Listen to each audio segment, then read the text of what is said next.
Hello, नमस्कार दोस्तों। आप सभी का स्वागत है आर्यन एकेडमी के यूट्यूब चैनल पर। Current affair with static G के डेली डिस्कशन में आज 35वां दिन है। चलते हैं अपने प्रश्नों की श्रृंखला पे। आज का सुविचार है, कुछ करना है तो डट कर चल, थोड़ा दुनिया से हट कर चल, लीक पर तो सभी चल लेते हैं, कभी इतिहास को पलट कर चल। ये एक कहावत पे सही बैठती है। लीक लीक चीटी चले, लीके चले कपूत, लीक छोड़ के तीन चले, शायर सिंह सपूत। तो इसी के साथ शुरू करते हैं अपना पहला question. Best audio book narration और स्टोरी टेलिंग रिकॉर्डिंग श्रेणी में ग्रेमी अवार्ड 2026 किसने जीता? तो दलाई लामा ने जीता। सेकंड क्वेश्चन है, एशियाई राइफल और पिस्टल शूटिंग चैंपियनशिप 2026 की मेजबानी किस शहर में की जा रही है? तो नई दिल्ली में की जा रही है। सिंगापुर एयर शो 2026 में भारतीय वायुसेना की कौन सी टीम भाग ले रही है? तो सारंग हेलीकॉप्टर डिस्प्ले टीम भाग ले रही है। नए भारत अमेरिका व्यापार समझौते के तहत अमेरिका ने भारतीय सामानों पर शुल्क 25% से अधिक से घटाकर कितना प्रतिशत करने पर सहमति व्यक्त की है? तो 25% से घटाकर 18% पर सहमति व्यक्त की है। ये न्यूज कल बहुत चर्चा में भी रही। रक्षा संबंधों को मजबूत करने के लिए भारत के chief of defence staff CDS general Anil Chauhan ने हाल ही में किस देश का दौरा किया? तो वो अर्मेनिया।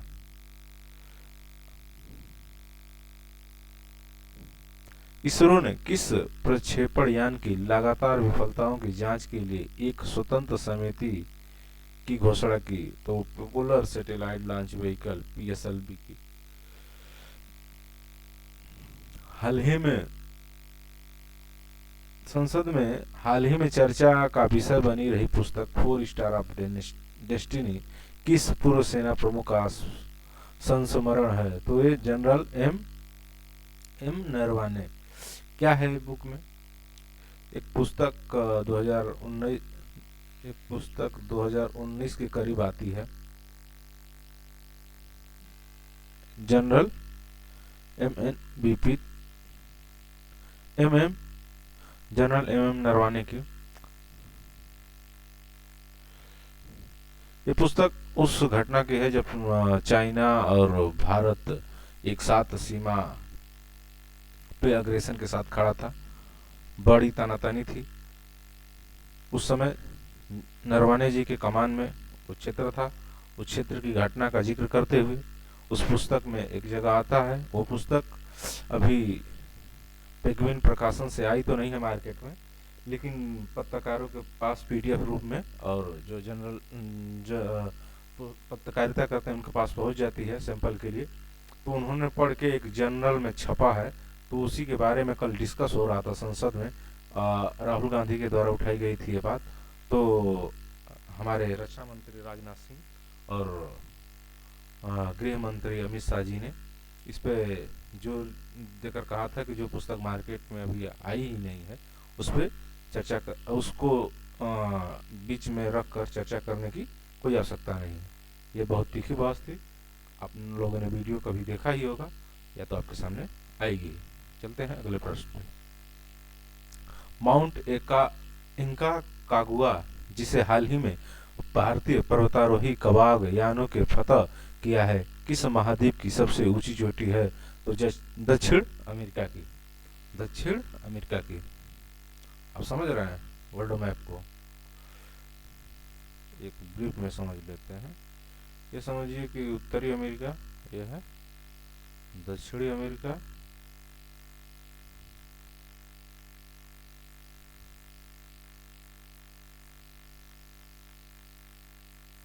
ये समुंदर है, इधर भी समुंदर है। अगर आप कभी ना कभी देखे होंगे मैप पे, वर्ल्ड मैप पे, तो सेम इसी पैटर्न में नक्शा इधर उधर हो सकता है, लेकिन समझने के लिए इधर ही ये उत्तरी अमेरिका है, ये दक्षिणी अमेरिका, उसी उसी दिशा में आप समझ सकते हैं। चलते हैं अगले प्रश्न पे। भारत 61वीं ला बिएनाले बिएनाले डी वेनेजिया अंतर्राष्ट्रीय कला प्रदर्शनी में भाग ले रहा है। इसका आयोजन किस शहर में किया जा रहा है? तो इटली में किया जा रहा है। कहाँ? इटली। हाल ही में भारत की आधिकारिक यात्रा पर आने वाले पैट्रिक हार्मिनी किस देश के राष्ट्रपति थे? किस देश के राष्ट्रपति थे? सेशल्स के। सेशल्स के। हाल ही में रक्षा मंत्रालय ने किस रक्षा सार्वजनिक क्षेत्र के उपक्रम को मिनी रत्न श्रेणी 1 का दर्जा प्रदान किया है? तो वह है यंत्र इंडिया लिमिटेड। हाल ही में किसने नौसेना आयुध महानिदेशक के रूप में कार्यभार संभाला है? तो कौन संभाला है? तो श्री दिवाकर जयंत जी ने संभाला है। हाल ही में केंद्रीय चिड़ियाघर प्राधिकरण की 43वीं बैठक की अध्यक्षता किसने की? तो श्री भूपेंद्र यादव ने की थी। कौन किया था? श्री भूपेंद्र यादव ने किया था। बजट 2026-27 के तहत शिक्षा मंत्रालय को कितनी राशि आवंटित की गई है? शिक्षा मंत्रालय को कितनी राशि आवंटित की गई है? तो 1,39,289.48 करोड़ रुपए आवंटित की गई है। 2 फरवरी 2026 को मनाए गए विश्व आर्द्र भूमि दिवस की थीम क्या थी? तो आर्द्र भूमि का आप जानते हैं, जिसमें रामसर साइट आते हैं। रामसर साइट कन्वेंशन के बारे में किसी क्लास में आप लोगों ने देखा ही होगा, हमने समझाया है। उसी को आर्द्र भूमि और पारंपरिक ज्ञान के सांस्कृतिक विरासत का उत्सव मनाया गया था। कब मनाया गया था? 2 फरवरी 2026 को विश्व आर्द्र भूमि दिवस के रूप में मनाया गया। यहाँ से स्टैटिक जीके शुरू होता है। स्टैटिक जीके के बारे में जानते हैं। भारत के वित्त आयोग के प्रथम अध्यक्ष कौन थे? तो केसी नियोगी थे। कौन? केसी नियोगी। भारतीय संविधान की किस अनुसूची में असम, मेघालय, त्रिपुरा और मिजोरम के जनजातीय क्षेत्रों के प्रशासन के संबंध में प्रावधान है? तो हमने अपने जो संविधान श्रृंखला में ये प्रश्न सॉल्व कर चुके हैं। अगर जो हमारी श्रृंखला डेली देखता होगा इस प्रश्न को कर जाएगा। तो छठी अनुसूची में, किसमें? छठी अनुसूची में लोहे के गैल्वनाइजेशन या उसको जस्तीकरण के में से किस धातु का उपयोग किया जाता है? तो किसका? जिंक यानी जस्ता का। भारतीय संविधान का कौन सा अनुच्छेद राष्ट्रपति की सर्वोच्च न्यायालय के परामर्श करने का अधिकार देता है? तो कौन देता है? आर्टिकल 143 यानी अनुच्छेद 143। दाचीगाम राष्ट्रीय उद्यान किस जानवर के लिए प्रसिद्ध है? तो किसके लिए? हंगुल यानी कश्मीरी बारहसिंगा। कश्मीरी बारहसिंगा, जिसका कश्मीर में हंगुल नाम है। यहाँ से फिर से शुरू होता है हमारा 14वां भाग संविधान का। इसमें कौन कौन से अनुच्छेद हैं? अनुच्छेद 308 से लेकर 323 तक हैं। प्रमुख अनुच्छेद सरल भाषा में समझते हैं क्या है अनुच्छेद। इस भाग में राज्य और सेवाओं के जैसे शब्दों का अर्थ बताया गया है। किसमें? अनुच्छेद 308 में। केंद्र व राज्य सरकार अपने कर्मचारियों की नियुक्ति, वेतन, सेवा शर्तें कानून द्वारा तय कर सकती है। जब कानून न बने तो राष्ट्रपति या राज्यपाल नियम बना सकते हैं। किस अनुच्छेद के तहत? 309 के तहत। क्या? भर्ती और सेवा शर्तें। सरकारी कर्मचारी राष्ट्रपति राज्यपाल की इच्छा तक पद पर रहता है कि पद धारण का सिद्धांत है, जिसे डॉक्ट्रिन ऑफ प्लेजर कहते हैं। तो किस अनुच्छेद के तहत है? आर्टिकल 310।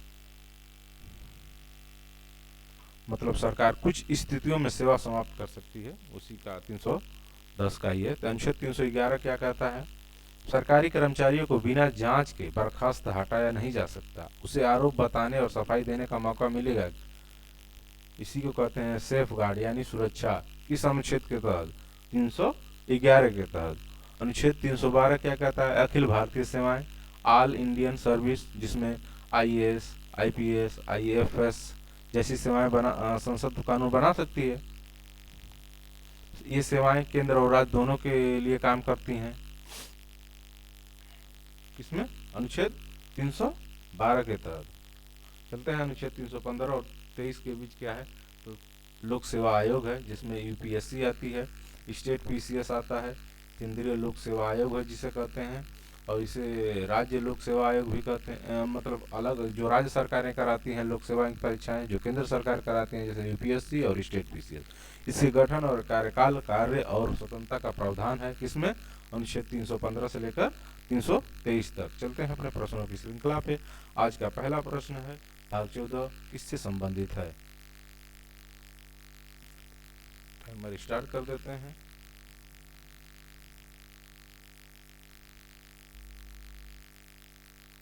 ये क्या हो गया?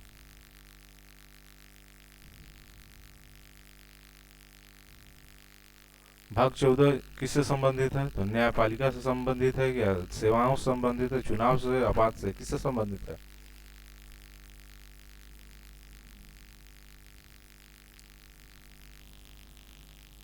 सेवाओं से संबंधित है।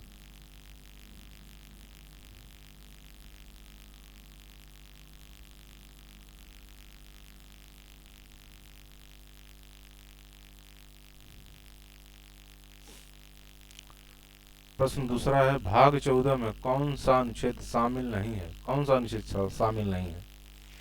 308, 311, 315, 352। कौन सा अनुच्छेद संबंधित नहीं है? 308, 311, 315 समझ में आ रहा है। ये 352 कहाँ से आ गया? क्योंकि हम लोगों ने संविधान का भाग 14 पढ़ा, जिसमें उसमें जिक्र है 308 से लेकर 323 तक। तो 352 ये कॉमन सेंस से प्रश्न किया जा सकता है, इसका ये शामिल नहीं है। कौन? Option D. All India services का प्रावधान किस अनुच्छेद में है? किस अनुच्छेद में है? तो है 315 में, यानी नहीं 312 में। Option C. सरकारी कर्मचारियों को सुरक्षा किस अनुच्छेद से मिलती है? किस अनुच्छेद से मिलती है? सरकारी कर्मचारियों को सुरक्षा किस अनुच्छेद से मिलती है? तो ऑप्शन डी 311। यूपीएससी का उल्लेख किस अनुच्छेद में है? 312, 314, 315, 320 क्या है? तो है 312। Option A, option B, option C? नहीं, 315। सी ऑप्शन बिल्कुल सही जवाब होगा। वीडियो को देखने के लिए धन्यवाद। चैनल को नए हैं तो लाइक कीजिए, सब्सक्राइब कीजिए और शेयर कीजिए, और अपने एग्जाम को प्रिपेयर कीजिए। चलते हैं, मिलते हैं अगली क्लास में।